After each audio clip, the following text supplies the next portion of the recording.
Bismillahirrahmanirrahim. Assalamu alaikum 6th class. I hope you are all safe and sound in your homes.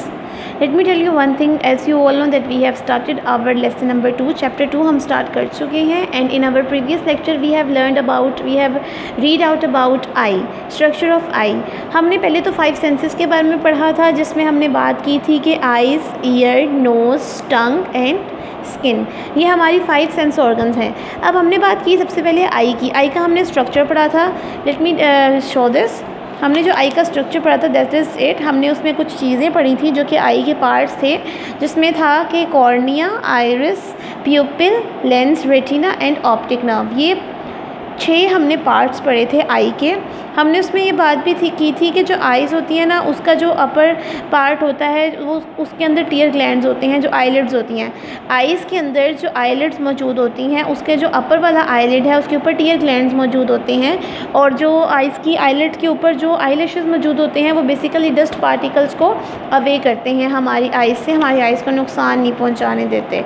ठीक है. उसके बाद हमने detail में पढ़ लिया था कि लाइट रेज सबसे पहले कॉर्निया पे आती हैं. कॉर्निया से वो ट्रैप करके आइरिस के पास चली जाती हैं. आइरिस में वो जो है ना कलर्ड पोर्शन आई का जो होता है ना, उसको हम आइरिस कहते हैं. जैसे आपकी आंखों के जो लेंस होते हैं लाइक ब्राउन, वो सारा कुछ सिर्फ आइरिस की वजह से आता है. फिर हमने बात की थी लेंस की, प्यूपिल की. तो प्यूपिल आइरिस के दरमियान में एक छोटा सा गोल सा हिस्सा होता है, होल होता है, उसको कहते हैं, जो कि डे लाइट में, ब्राइट डे लाइट में कॉन्ट्रैक्ट हो जाता है, सिकुड़ जाता है, छोटा हो जाता है, और जब जैसे ही लाइट थोड़ी सी कम होती है डिम लाइट में वो एक्सपैंड हो जाता है, फैल जाता है. फिर हमने बात की लेंस की, कि लेंस जो है ना वो लाइट को फोकस करते हैं. वो फोकस करने के बाद जो लाइट होती है ना, वो सेंसिटिव पोर्शन होता है आई बॉल का, जिसको रेटिना कहते हैं, उसके ऊपर एक पिक्चर बना देते हैं. जब उस पर पिक्चर बन जाती है तो वो पिक्चर ऑप्टिक नर्व जो है वो लेकर मैसेज लेकर ब्रेन के पास चला जाता है कि ये पिक्चर जो है बनी हुई है. This is all the structure of eye, जो कि मैंने आपको दोबारा एक दफ़ा रिकॉल करवा दिया है. अब जो कह रहे हैं कि अब आपने पढ़ना है ईयर. ईयर के बारे में पढ़ना शुरू करते हैं. लिखा हुआ है we hear sounds through our ear. हम अपने कानों से जो है ना बहुत सी आवाज़ें सुन सकते हैं. Human ear consist of 3 parts. अब ह्यूमन ईयर के 3 हिस्से होते हैं. पहला है आउटर ईयर, दूसरा पार्ट है मिडल ईयर एंड तीसरा पार्ट है इनर ईयर. सबसे पहले outer ear consist of the पिना. आउटर ईयर जो है ना वो पिना पे कंसिस्ट होता है. पिना होता है बेसिकली आपके कान, जो बाहर से आपको नज़र आ रहा है ना ब्राउन कलर का, स्किन कलर का जो आपको कान नज़र आता है, उसको पिना कहते हैं. And long narrow tube called ear canal. और उससे एक आगे बहुत लंबी सारी ट्यूब जाती है जिसको ईयर कैनाल कहते हैं. जैसे कि आपको ये नज़र आ रहा है, ये जो बाहर वाला हिस्सा है और इसके अंदर ये जो इतनी लंबी सारी ट्यूब नाली जा रही है, उसको ईयर कैनाल कहते हैं, और बाहर वाले हिस्से को आउटर ईयर पिना कहते हैं. ये है आउटर ईयर. ठीक है. आउटर ईयर में 2 चीज़ें हैं, पहला है पिना और दूसरा है ईयर कैनाल. ठीक है. लिखा हुआ है द पिना collect sound waves from the around. अब पिना क्या करता है कि वो इर्द गिर्द सराउंडिंग से जितनी भी आवाज़ें हैं उनको जमा करके ईयर कैनाल के थ्रू अंदर भेज देता है. The sound waves then travel along the ear canal. फिर जो ये जितनी भी आवाज़ें होती हैं, जब ये पिना जमा कर लेता है तो ये कैनाल के थ्रू आगे तक पहुँचा देता है मिडल ईयर तक. अब मिडल ईयर में क्या होता है? लिखा हुआ है the outer ear is connected to the middle ear. जो बाहर का आउटर ईयर है वो बेसिकली कनेक्ट होता है मिडल ईयर के साथ. वो मिडल ईयर के साथ क्यों कनेक्ट होता है? क्योंकि उसने अंदर जमा करनी होती है आवाज़ें. वो कह रहे हैं कि the middle ear by a thin membrane called ear drum. ये मेम्ब्रेन ईयर ड्रम होती है, थिन मेम्ब्रेन यहाँ पे आपको नज़र आ रही है ब्लैक कलर की, और उन्होंने ऊपर शो भी करवाया हुआ है. ईयर ड्रम है ये बेसिकली ईयर ड्रम के साथ पास चला जाता है इन आवाज़ों को लेकर. The ear drum vibrates when sound waves strike it. जैसे ही साउंड वेव्स जो हैं, जो बाहर से आवाज़ें आ रही हैं, वो इस पर टकराती हैं तो ये हिलना शुरू कर देता है, वाइब्रेट होना शुरू कर देता है. ठीक है. On the other side of the ear drum is the middle year which is filled with air. उसके बिल्कुल अंदर वाले हिस्से में ना मिडल ईयर मौजूद होता है, जो कि हवा से, मिडल ईयर जो है वो हवा से भरा होता है. It has 3 smallest bones on the body. इसकी 3 छोटी छोटी बोन्स होती हैं, हड्डियाँ होती हैं, जिसमें पहला है हैमर, दूसरा है एनविल और तीसरा है स्टिरअप. हवा का एक बहुत पोर्शन है भरा हुआ जिसको मिडल ईयर कहते हैं. उसमें भी आगे से उसके 3 छोटी छोटी बोन्स मौजूद होती हैं. पहली बोन है हैमर, दूसरी बोन का नाम है एनविल और तीसरी बोन का नाम है स्टिरअप। आप देख सकते हैं पहली हैमर होती है, दूसरी एनविल होती है और तीसरी स्टिरअप होती है। जैसे जैसे वो आगे जाती जाती हैं ये और छोटी होती जाती हैं, ठीक है। ये थी मिडल ईयर। मिडल ईयर में क्या होता है, ईयर ड्रम में जैसे ही साउंड वेव्स जो हैं वो ईयर ड्रम के साथ टकराती हैं तो ईयर ड्रम वाइब्रेट करने लग जाता है, और ये जो वाइब्रेशन हो रही होती है ये क्या करती है, आगे जो ईयर ड्रम है उसके अंदर कुछ हड्डियाँ छोटी छोटी मौजूद होती हैं, वहाँ तक वाइब्रेशन पहुँचती है जिसमें हैमर, एनविल और स्टिरअप मौजूद होते हैं, ठीक है। उसके बाद बारी आती है इनर ईयर की। The last part of the year is the inner ear. आखिरी पार्ट को इनर ईयर कहा गया है। The inner ear is filled with the liquid. अब इनर ईयर जो है वो कह रहे हैं कि उसमें एक लिक्विड होता है। लिक्विड किसके अंदर मौजूद होता है, कोइल्ड स्ट्रक्चर होता है कोक्लिया, उसके अंदर लिखा हुआ है this part of year has a coiled structure called cochlea. इस पार्ट में एक कोइल्ड मतलब आपस में ना घुमा हुआ एक स्ट्रक्चर होता है, कोइल हुआ एक दूसरे के साथ, उसको कहते हैं कोक्लिया। जैसे कि आपको ये नज़र आ रहा है स्ट्रक्चर, ये ऐसे होता है, ऐसे, इसे कहते हैं cochlea. The cochlea is actual hearing organ. अब जो एक्चुअल सुनने वाला आला है ना, जो सुनने वाला ऑर्गन है वो है cochlea. Cochlea send signals to the brain. Cochlea क्या करता है, ब्रेन तक अपने सिग्नल्स पहुंचाता है, जितने भी सिग्नल्स जो पीछे से आ रहे हैं through a special nerve called auditory nerve. किसके थ्रू पहुंचा रहा होता है, ऑडिटरी नर्व के थ्रू। देखें आइज़ में भी हमने एक ऐसी नर्व पढ़ी थी जो कि मैसेज पहुँचाती है, जब इमेज आ जाती है तो वो मैसेज लेकर जाती है ब्रेन तक, जिसका नाम था ऑप्टिक नर्व। और अब हमने जो ईयर में पढ़ी है उसको हमने कह दिया है ऑडिटरी नर्व, जो कि ईयर से ब्रेन तक मैसेज लेके जा रही है। This is a very important question that which nerve is use to send message to the brain. तो वो कौन सी नर्व है, ऑडिटरी नर्व, ठीक है। इन ईयर में ऐसी कौन सी नर्व है जो कि ब्रेन तक मैसेज लेके जाती है, उसका नाम क्या है, ऑडिटरी नर्व। और अगर मैं आपसे पूछूं which nerve is use in the eye to send message to the brain, तो वो आइज़ में कौन सी है, ऑप्टिक नर्व, ठीक है। This is the question that आपको माइंड में भी आना चाहिए था। इस तरह का क्वेश्चन कैसे क्वेश्चन बन सकता है, ऐसा हो सकता है, ठीक है। 6th क्लास अगेन एक दफ़ा आपको पढ़ा देती हूँ कि सबसे पहले जो है ना कान का आउटर ईयर, कान के 3 हिस्से होते हैं, outer ear, middle ear, inner ear, ठीक है। अब आउटर ईयर की सबसे पहले बात करते हैं। आउटर ईयर में सबसे पहले आता है पिना। पिना क्या करता है, बेसिकली कलेक्ट करता है साउंड वेव्स को, और वो कलेक्ट करके उसके बाद उसका हिस्सा आता है ईयर कैनाल।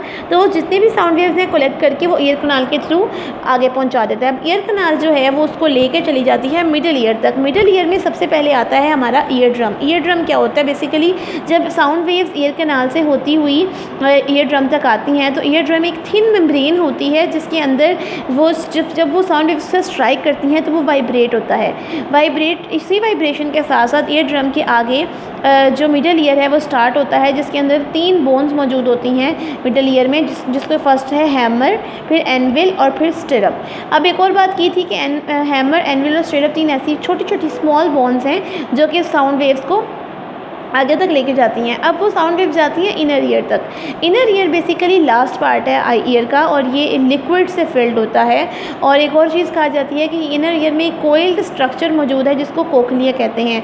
कोक्लिया जो है ना वो बेसिक सही हियरिंग ऑर्गन है। कोक्लिया अगर आपका ख़राब हो गया है तो आप जो है ना सुन नहीं सकते ठीक तरीके से, इसलिए कोक्लिया जो है इसको हियरिंग ऑर्गन कहा गया है। एक्चुअल हियरिंग ऑर्गन, कान में कोक्लिया का होना बहुत ज़रूरी है, ठीक है। फिर कोक्लिया क्या करता है, जो भी उसको सिग्नल्स आ रहे होते हैं वो ब्रेन तक पहुंचा देता है कुछ स्पेशल नर्व्स के थ्रू, जिनको हम कहते हैं ऑडिटरी नर्व, ठीक है जी। This is all about ear. ये सारा था हमारा ईयर का काम, ठीक है। अब लिखा हुआ है यहाँ पर I observe model chart of human ear, identify the different parts, draw a diagram and label its various parts। कि अब आपने ना क्या करना है कि ह्यूमन ईयर को आपने आइडेंटिफाई करना है और उसके डिफरेंट पार्ट्स को लेबल करना है। बेसिकली अगर ये डायग्राम आपको बनानी नहीं आ रही तो आप कोशिश करें गूगल से कोई डायग्राम ले लें, उस डायग्राम को आपको बनाना आना चाहिए, ठीक है जी। नेक्स्ट पेज पे आ जाते हैं। Next page is about skin.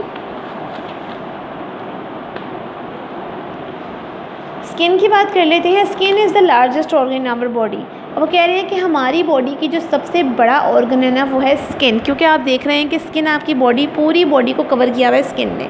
अगर आपकी स्किन नहीं हो तो आपकी हड्डियाँ बाहर निकल आएँ, आपका खून इधर उधर गिर रहा हो, आपकी पसलियाँ जो हैं वो कहीं और जा रही हों, आपकी बॉडी के अंदर जितनी भी चीज़ें हैं वो गिर रही हों, स्टमक जा रहा हो कहीं और, लिवर कहीं और जा रहा हो, तो ये सब चीज़ों को कवर अप किसने किया हुआ है, स्किन ने।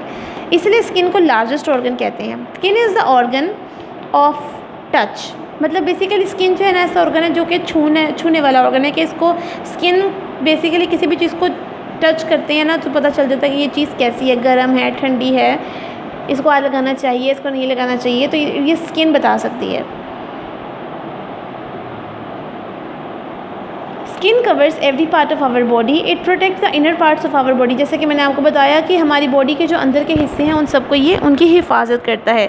Skin contain several kinds of cells that detect pain, pressure, touch, heat and cold. अब जो स्किन जो है उसमें बहुत काइंड्स के सेल्स मौजूद होते हैं जिसमें वो डिटेक्ट कर सकता है कि पेन हो रही है या प्रेशर बहुत ज़्यादा है, या टच करने से क्या होगा, या हीट होगी, गर्म होगा या ठंडा होगा। तो ये सब चीज़ें स्किन के सेल्स के अंदर मौजूद होती हैं।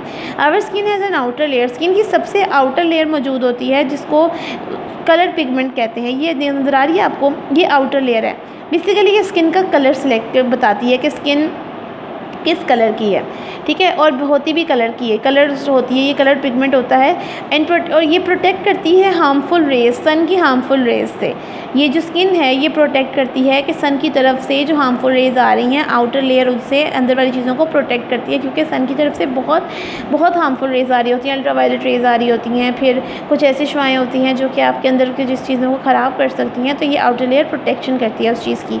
सेकेंडली एक और बात उन्होंने बताई है कि जो स्किन के ऊपर, ये शायद यहाँ पे नहीं लिखी, मैं आपको बेसिकली बता देती हूँ कि स्किन के ऊपर जो हेयर्स मौजूद होते हैं वो उनका मकसद ये होता है कि आपकी बॉडी के अंदर, आपकी स्किन के अंदर डस्ट पार्टिकल्स को ना जाने दें, और वो हेयर्स उनको वहीं पे रोक लेते हैं और वो इन्वायरमेंट में ही रहने देते हैं, वो आपकी स्किन के अंदर नहीं जाने देते।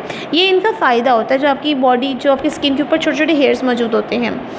The inner layer has blood vessels, जो अंदर वाली जो पार्ट है, अंदर वाला लेयर है, उसमें ब्लड वेसल्स मौजूद होती हैं और नर्व्स मौजूद होती हैं। स्वेट ग्लैंड्स, मतलब ऐसे ग्लैंड्स मौजूद होते हैं जिनसे आपको पसीना आता है। And roots of the hair, और हेयर के रूट्स मौजूद होते हैं, ठीक है। This layer is sensitive part of the skin. अब सेकंड इनर लेयर है, ये बहुत सेंसिटिव होती है। व्हेन वी टच समथिंग, जब भी हम किसी चीज़ को छूते हैं, sensitive cells of the skin receive messages, send them to the brain. जब भी हम किसी चीज़ को छूते हैं तो जो स्किन है ना वो मैसेजेस रिसीव कर लेती है, जो सेंसिटिव सेल्स होते हैं स्किन के, और वो ब्रेन तक पहुँचा देती हैं। उन्होंने बताया हुआ है यहाँ पर कि जो स्वेट ग्लैंड्स हैं वो स्किन के अंदर इस तरीके से मौजूद हैं, जो आपको पर्पल कलर के नज़र आ रहे हैं। ब्लड वेसल्स जो हैं वो रेड और ब्लू कलर की मौजूद हैं, और नर्व्स जो हैं वो भी आपको नज़र आ रही हैं, बारीक बारीक सी नर्व्स होती हैं, वो भी मौजूद हैं, ठीक है जी। नर्व्स तो मैसेज लेके जाती हैं ना कि क्या मैसेज है, वो ब्रेन तक लेके जाती हैं। और जो ब्लड वेसल्स हैं वो खून सप्लाई कर रही होती हैं, और जो स्वेट ग्लैंड्स हैं वो पसीना निकाल रहे होते हैं, कि बॉडी के अंदर जितने भी गंदी मादे होते हैं ना, वेस्ट मटेरियल्स होते हैं, वो स्वेट ग्लैंड्स के थ्रू बाहर निकल जाते हैं। So this is all about skin. Skin की हमने 2 लेयर्स पढ़ी, आउटर लेयर और inner layer. Outer layer has colour pigment, वो कलर्स बताती है कि स्किन का क्या कलर है, और वो प्रोटेक्ट करती है स्किन को हार्मफुल रेज से जो सन की तरफ से आ रही होती हैं। उसी तरह इनर लेयर की अगर बात की जाए तो इनर लेयर में ब्लड वेसल्स मौजूद होती हैं, नर्व्स मौजूद होती हैं, स्वेट ग्लैंड्स मौजूद होते हैं, और जब भी हम किसी भी चीज़ को टच करते हैं तो सेंसिटिव सेल्स जो हैं वो मैसेज रिसीव करते हैं, और रिसीव करने के फ़ौरन बाद वो ब्रेन तक मैसेज को ले जाते हैं। लिखा है यहाँ पे, the skin at the tip of the finger is most sensitive. हमारी उंगलियों के ऊपर की जो स्किन होती है वो बहुत ज़्यादा सेंसिटिव है। The least sensitive part of our body is our heal.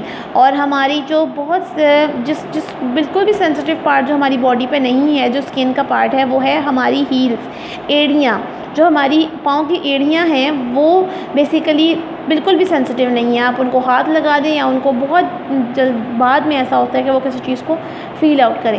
Like अगर आप नंगे पाँव धूप में खड़े हो जाएं तो आप फ़ौरन जाके खड़े होंगे तो आपकी एड़ियाँ आपको नहीं बताएंगी, जितना कि आपके पाँव की उंगलियाँ आपको पहले बता देंगी कि आप कितनी गर्म जगह पे खड़े हैं। और अक्सर आपने ये सब फील भी किया होगा कि जब आप चलकर उस गर्म जगह से आ रहे होते हैं तो आप अपनी हील्स पे चल रहे होते हैं, अपनी एड़ियों पे चल रहे होते हैं, अपनी पाँव की जो उंगलियाँ उनको ऊपर कर लेते हैं। So this is like very interesting thing. मैं आपको हमेशा कहती हूँ कि साइंस पढ़ते हैं तो आपको बहुत सी इंटरेस्टिंग चीज़ों का अंदाज़ा भी होता है।